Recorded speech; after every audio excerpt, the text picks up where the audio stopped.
탈무드를 보면 아브라함의 어린 시절에 있었던 일이라고 이야기가 있습니다. 갈대아 우르에서 이 아브라함의 아버지 데라는 우상을 만들고 파는 일을 했습니다. 어린 아브라함은 가게를 봤는데 하루는 어떤 여인이 음식을 해와서 우상 앞에 놓는 것이었습니다. 이 모습을 한참 동안 지켜보던 아브라함은 여인이 돌아간 다음에 무슨 마음을 먹었는지 가장 큰 신상 하나만 남겨놓고 나머지 모든 우상을 부셔버렸습니다. 데라가 돌아와서 우상이 다 부서진 것을 보고는 도대체 어떤 놈이 이런 짓을 했느냐고 막 흥분해서 펄펄 뛰었습니다. 그래서 아브라함이 대답했습니다. 아버지, 어떤 아주머니가 음식을 해와서 신상들 앞에 놓았는데 이 신상들이 서로 먼저 먹겠다고 싸웠어요. 그러니까 제일 큰 신상이 질서를 유지한다면서 작은 신상들을 모두 부셔버렸습니다. 그래서 데라가 말했습니다. 아브라함아, 네가 잠시 꿈을 꾸었나 보구나. 이 우상들은 모두 내가 만든 것인데 어떻게 말을 하고 서로 싸울 수 있다는 말이냐. 그래서 아브라함이 말했어요. 아버지, 맞는 말씀입니다. 말도 못하고 분별력도 없는 우상에게 빈다고 해서 어찌 복을 받겠습니까?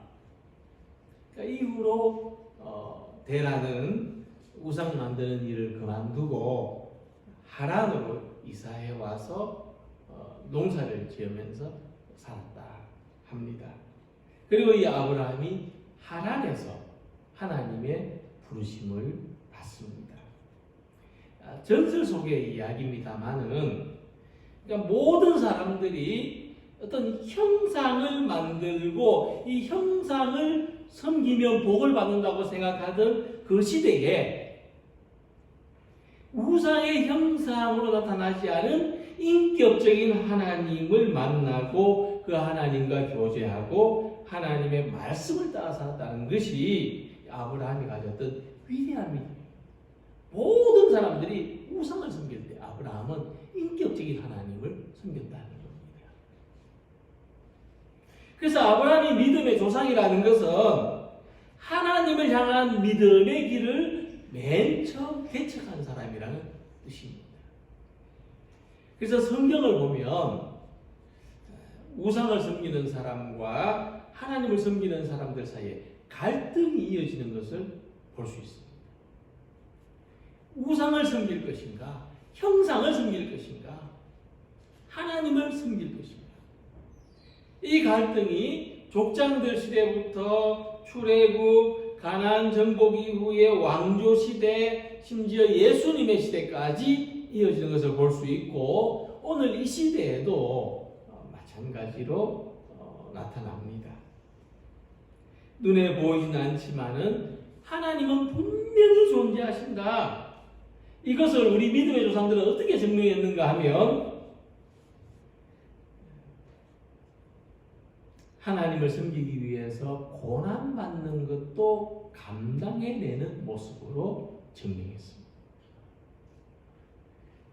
예수님이 십자가에 못 박히심으로 그것을 지켜본 백부장이 이는 참으로 하나님의 아들이다.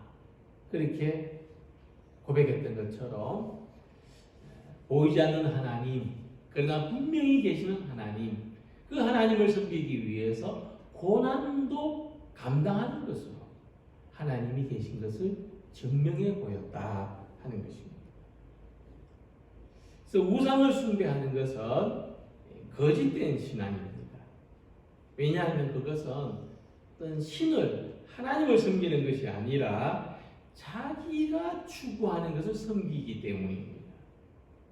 왜 청소년들이 연예인을 좋아하면 자기가 좋아하는 연예인을 방 안에 크다란 포스터로 붙여 놓지 않습니까?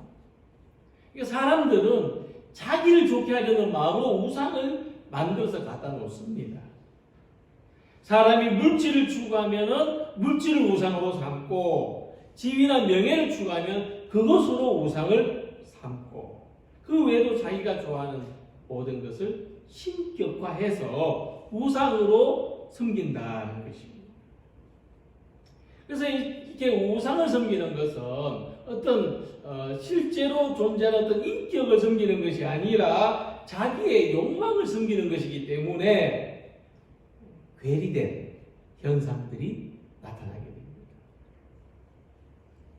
탐욕스러워지고, 거칠고 사나워지고, 완고해지고, 그래서 결국 자기 스스로를 파멸의 길로 내몰게 된다는 것입니다. 그러나 우리들이 하나님을 사랑하고 하나님을 섬기며 살아가면 너그러워지고, 친절해지고, 겸손해지고, 온유해지고, 거기에 이 바람직하고 복된 삶의 결과가 나타나게 되는 것입니다. 오늘 본문의 말씀에서 먼저 생각해야 될 것은 이 세상에서 하나님과 비길 수 있는 것, 하나님을 대신할 수 있는 것은 아무것도 없다는 것입니다. 미래학자들도 그렇게 말하죠.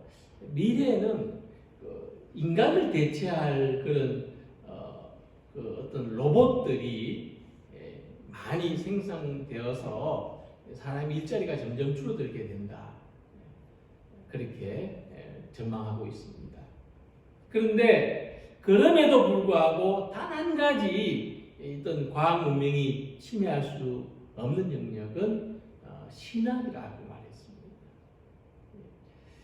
유사한 하나님을 섬기는 것이 아닌 어떤 유사한 것을 가령 스포츠라든지 어떤 레저 활동이라든지 또는 어떤 공연이라든지 취미생활이라든지 이런 것들이 나중에는 어떤 신앙생활하는 것처럼 어떤 사람의 삶에 중요한 위치를 아주 의미 있는 위치를 가지게 될 것이지만 그럼에도 불구하고 이런 것들이 하나님을 대신할 수는 없다는 것이 미래를 예견하는 사람들도 공통적으로 하는 이야기입니다. 오늘 함께 읽은 말씀에서도 하나님은 모세에게 말씀하십니다. 너희는 나를 비겨서 은으로나 금으로나 너희를 위하여 신상을 만들지 마라.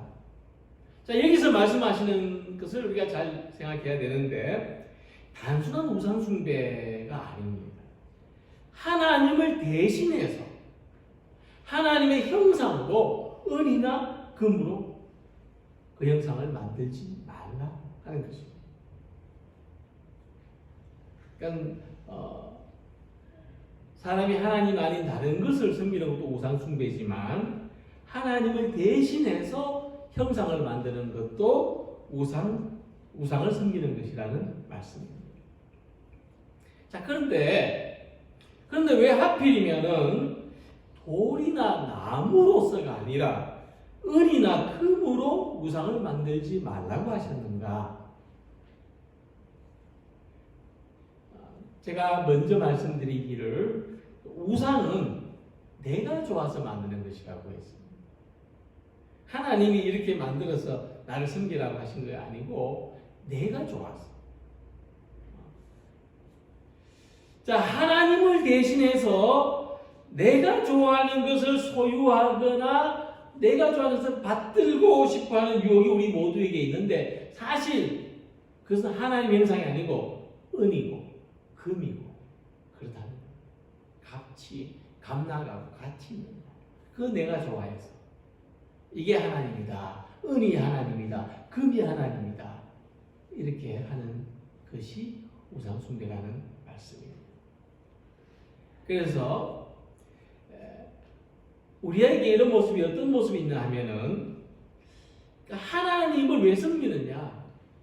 내가 원하는 것, 내가 좋아하는 것을 얻기 위한 수단으로 하나님을 섬긴다. 어쩌면은 현대 우상 숭배는 이런 것이다 라고 할 수 있습니다. 우리 모두가 하나님을 어떤 나의 수단으로 삼고 싶어하는 이 유혹에서 자유롭기는 어려울 것입니다. 몽골에서 사역하는 어떤 선교사가 한번 이런 일을 경험했습니다. 하루는 예배 시간이 다 됐는데 그 교회 다니는 한 소녀가 땀을 뻘뻘 흘리면서 교회로 들어오는 것을 보고 왜 이렇게 땀을 흘리며 다니냐 물었습니다. 그 사람들은 이렇게 덥기 때문에 이렇게 땀을 흘리지 않고 흘릴 일을 만들지 않거든요. 근데 하는 말이 예배가 시작되기 몇 시간 전에 소를 잃어버렸는데 이 소를 찾아놓고 예배를 드리려고 바쁘게 다니다가 왔다는 겁니다. 그래도 일단 예배부터 드려야 되겠다. 그래서 모든 것을 버려두고 지금 달려왔다는 것입니다. 이 선교사가 참 감동이 되지 않았겠습니까?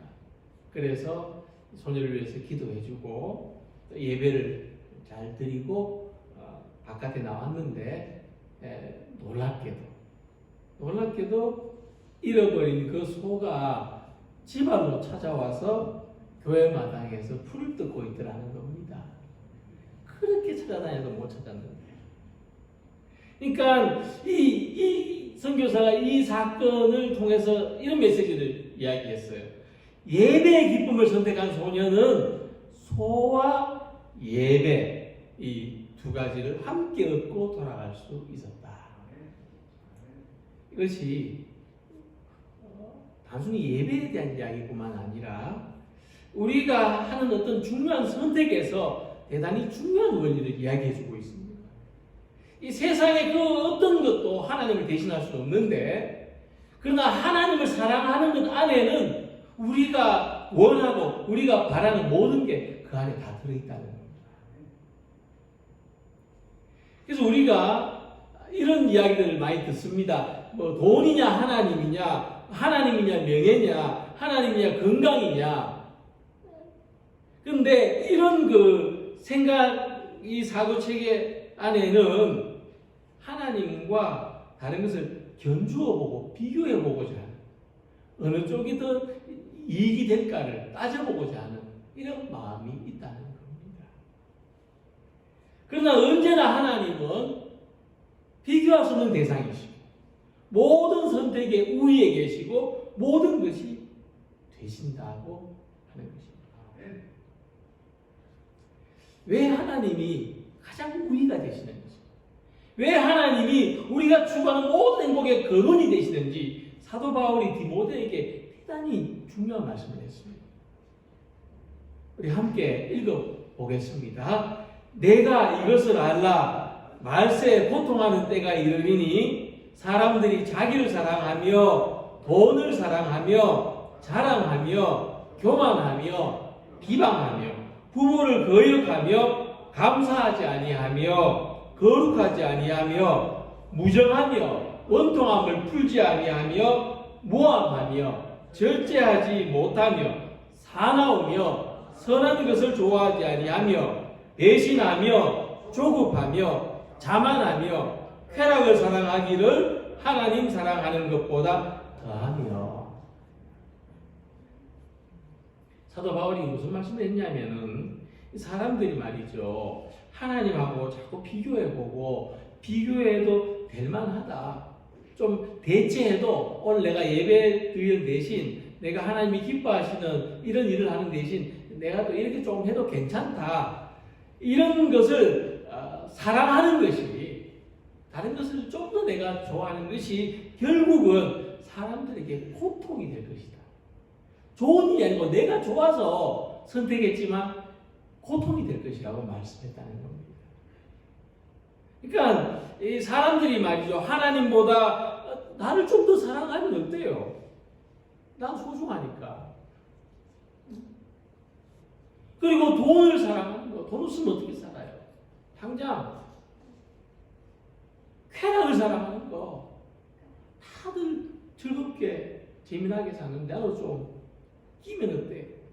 분명히 그것이 나한테 좋은 일이라고 생각해서 하는 일일 텐데 그러면 좋아야 되잖아요. 고통이 된다는 거. 그게 왜 그러냐? 교만하며 비방하며 부모를 거역하며 감사하지 아니하며 거룩하지 아니하며 무정하며 원통함을 풀지 아니하며 모함하며 절제하지 못하며 사나우며 선한 것을 좋아하지 아니하며 배신하며 조급하며 자만하며. 우리 삶에 하나님이 계시지 않는다면 우리에게 남는 것은 이런 것밖에 없다는 겁니다. 원초적인 욕구, 동물적인 충동. 여기에 진정한 만족이 있을 수 없고 여기에 행복이 있을 수 없다는 것입니다. 하나님을 사랑하는 것이 먼저일 때 우리의 삶이 덜 고통스러우며 오히려 기쁨과 감사가 채워집니다. 그러므로 하나님을 사랑하는 것이 내가 원하고 바라는 다른 어떤 것과도 비교할 수 없는 기쁨, 비교할 수 없는 행복이 되는 신앙생활을 하시기 바랍니다. 오늘도 우리 성도님들에게 하나님을 사랑하는 것이 내게 가장 좋은 일이 되시기를 축복합니다. 두 번째로 하나님은 모세에게 제단을 쌓고 제사를 드리라고 말씀하십니다. 내게 토단을 쌓고 그 위에 내 양과 소로 내 번제와 화목제를 드리라. 이 말씀에서 특이한 것은 토단을 쌓고 하는 말씀입니다. 토단, 흙으로 제단을 쌓고 그리고 돌로 제단을 쌓고자 하거든 다듬지 않은 것으로 하라. 내가 내게 돌로 제단을 쌓거든 다듬은 돌로 쌓지 마라. 자, 하나님을 예배하기 위해서 우리가 제단을 쌓는다면은 흙으로 쌓는 것보다 돌로 쌓는 것이 더 견고하고 또 돌로 쌓을 바에는 막 이 모양 저 모양으로 생긴 돌보다는 좀 다듬어서 그런 모양 낸 돌로 쌓는 것이 더 보기가 좋을 텐데 하나님은 왜 하나님은 흙으로 제단을 쌓든지 다듬지 않은 돌로 제단을 쌓든지 하라 그렇게 말씀하셨을까? 다듬은 돌로 제단 쌓는 것은 부정하다. 내가 기뻐하지 않는다고 하셨을까? 그것은 당시 가나안 사람들이 바알을 숭배할 때에 우상을 만들어 숭배했고 아주 다듬은 돌로 아주 잘 맞추어서 높은 제단을 쌓았던 것을 생각해서 비교해 볼 수 있습니다. 그러니까 하나님은 바알을 숭배하는 것처럼 잘 만들어진 아주 세련되고 아주 첨단의 어떤 모양이 나타나는 이런 제단에서 드려지는 제사를 원하시지 않는다는 겁니다. 그렇다고 제가 지금 잘 지은 교회에서 드리는 예배를 기뻐하시지 않는다 이런 뜻이 아닙니다. 우리 안에 있는 마음의 중심이 문제라는 거예요. 하나님은 어디서든지 우리가 흙으로 거친 돌로 제단을 쌓고 하나님을 예배하고 하나님의 이름을 부르면 충분히 그 예배를 기쁘게 받으신다는 것입니다. 하나님은 내가 내 이름을 기념하게 하는 모든 곳에서 내게 임하여 복을 주리라 말씀하셨습니다. 우리가 어디서든지 하나님의 이름을 부르면 하나님은 그것을 들으시고 그 사람에게 복을 주겠다. 이 흙이나 다듬지 않은 돌로 제단을 쌓은 것은 좀 우리들의 모습을 표현하는 겁니다. 예, 아담이 사람이잖아요. 아담. 이게 흙이라는 뜻입니다. 이 흙은 우리를 말합니다. 또 우리의 황량하고 거친 다듬어지지 않는 모습 그대로를 말하는 것입니다. 그러니까 우리가 내 모습 이대로죠. 내 모습 이대로 하나님께 드린 예배, 일터에서, 가정에서, 사람들의 관계 속에서 우리가 어디 있든지 그 자리에서 하나님의 이름을 부르고 하나님 앞에서 살고 하나님과 동행하는 삶을 말하는 것입니다. 하나님 그 예배를 기쁘게 받으신다. 그래서 우리가 하나님의 이름을 부르는 것만으로도 복을 받는 조건이 될 수 있습니다. 하나님의 이름을 부르는 것만으로도 하나님 우리에게 복을 주신다. 하나님의 귀 기울여 들으시고 하나님이 우리에게 내가 너와 함께 한다고 위로해 주시고 두려워하지 말라, 염려하지 말라, 걱정하지 말라 말씀해 주십니다. 이스라엘 자손들이 이 바벨론 포로기에 이 성전이 불타고 성전이 파괴되고 이 아름답게 지어진 건물에서 모일 수 없었을 때 오히려 그들은 하나님을 향해서 가장 순수한 예배를 드렸습니다. 포로의 몸으로 이방인의 땅에서 흙으로 지어진 집에 모여서 그들은 하나님의 말씀을 낭독하고 기도했습니다.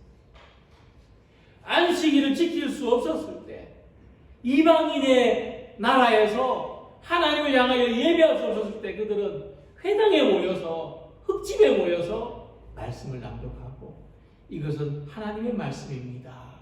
응답하고 기도했습니다. 역설적으로 바벨론 포로기가 이스라엘 자손들에게는 영적인 황금기였습니다.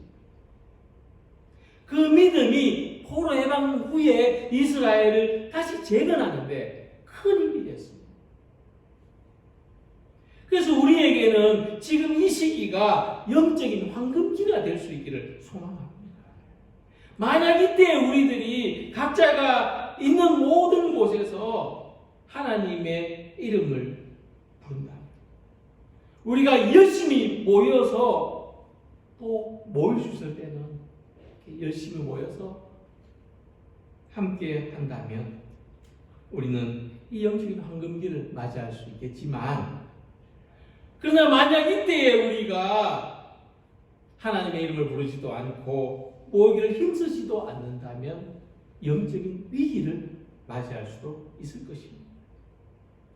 그래서 우리는 좀 더 열심히 모였으면 좋겠습니다. 사람들과 어울려서 다른 활동을 할 수 없는 대신 하나님의 이름을 부르는 마음으로 정말 그 옛날에 사람들이 하나님의 말씀을 옮겨 적을 때 한자 한자 옮겨 적고 하나님이란 그 이름이 나올 때 몇 번이나 손을 씻고 기도하고 내가 이 거룩한 이름을 내가 함부로 대하지 않게 하옵소서. 두렵고 떨리는 마음으로 했듯이 말씀을 읽고 쓰고 묵상하는 시간을 가지면 좋겠습니다. 우리가 어디서든지 하나님의 이름을 부를 때 하나님은 응답하신다는 것을 생각하셔서 하나님의 이름을 부르는 우리 모두가 은혜와 평강의 복을 받으시기를 소망합니다.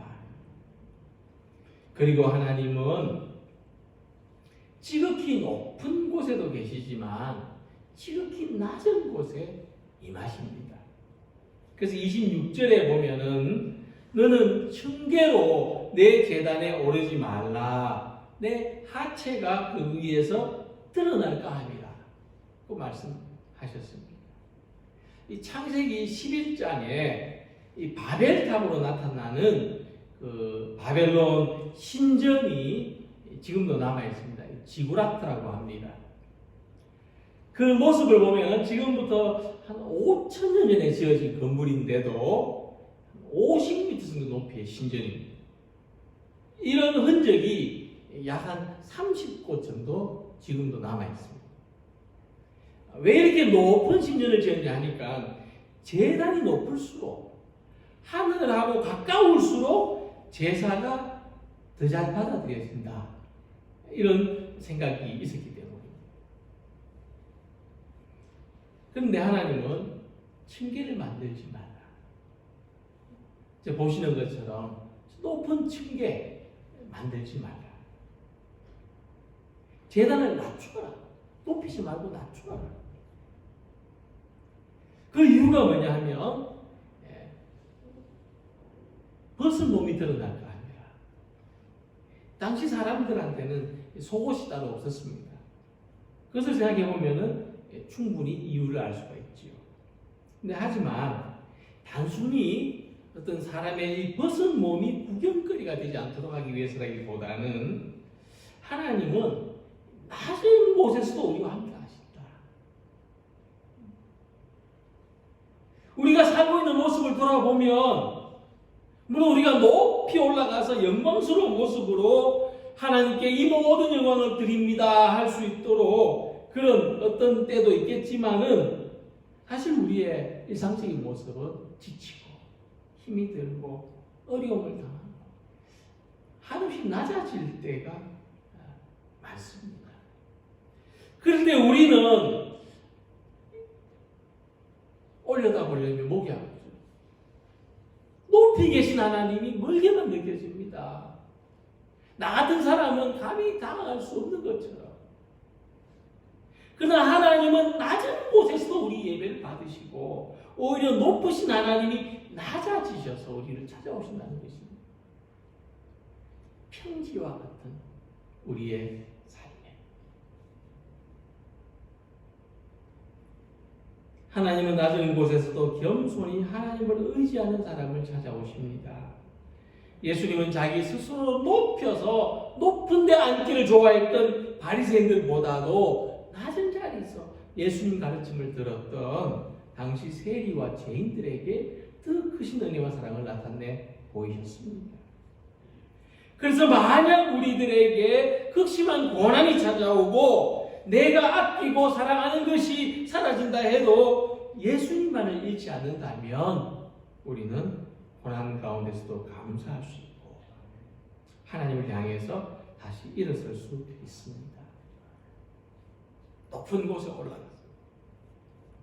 높은 곳에 올라가서 성공한 사람이 되고 많은 것을 가진 사람이 되어서 그러면 하나님이 나를 기쁘게 맞아줄 것이다 라고 생각하지 마시고 내 삶의 낮은 자리도 임하시는 하나님의 은혜를 받아들일 때 우리는 정말로 하나님만을 의지하는 진정한 믿음을 가지게 되는 것입니다. 우리는 우상에게 하듯이 자기가 노력해서 하나님의 축복을 조절할 수 있는 것이 아니고 조정할 수 있는 것이 아니고 우리에게 필요한 것은 오직 내 모습이 낮고 약하다는 것을 아는 것입니다. 오직 우리는 하나님의 긍휼과 자비 외에는 다른 길이 없다는 것을 구하는 가난한 마음으로 하나님을 만나야 하는 것입니다. 그래서 이 시대에 우리들은 높은 제단 위에서가 아니라 평지에서 하나님을 경험하는 것이 대단히 중요합니다. 지금 앉아 계셔서 이 제단을 바라보는 이 관계에서만 아니라 지금 앉아 계신 우리 서로가 같은 위치에서 바라보면서 하나님을 경험하는 것. 우리 교회와 성도들이 높은 곳에 올라가서 하나님의 영광을 받으시게 하는 것뿐만 아니라 우리가 낮아질 만큼 낮아져도 하나님이 영광을 받으신다는 것을 생각하시기 바랍니다. 그래서 하나님은 삶에 쫓기고 지치고 힘든 우리의 예배를 기쁘게 받으시고 이 예배를 받으시기 위해서 내려오십니다. 내 옆자리에 다가오십니다. 우리가 모여있는 이 제단 아래로 찾아오시고 내려오시는 하나님을 만나시기를 소망합니다. 이 세상에 우리가 아끼고 우리가 사랑하는 그 어떤 것도 하나님과 비길 수 없습니다. 대신할 수 없습니다. 하나님을 더 사랑하는 우리 모두가 되시기를 바랍니다. 내가 어디에 있든지 하나님의 이름을 부를 때 하나님은 그 부르는 소리를 들으십니다. 내 일터로 내 골방으로 내가 머물러 있는 곳으로 찾아오십니다. 올라가는 자리가 아니라 내려와 있는 자리에서도 약하고 부족한 우리들을 자비롭게 봐주실 하나님의 은혜를 생각하면서 오늘도 함께 하시는 하나님, 동행하시는 하나님, 나의 등 뒤에서 나를 도우시는 하나님께 나아가기를 힘쓰는 우리 모두가 되시기를 주님 이름으로 기원합니다. 기도드리겠습니다.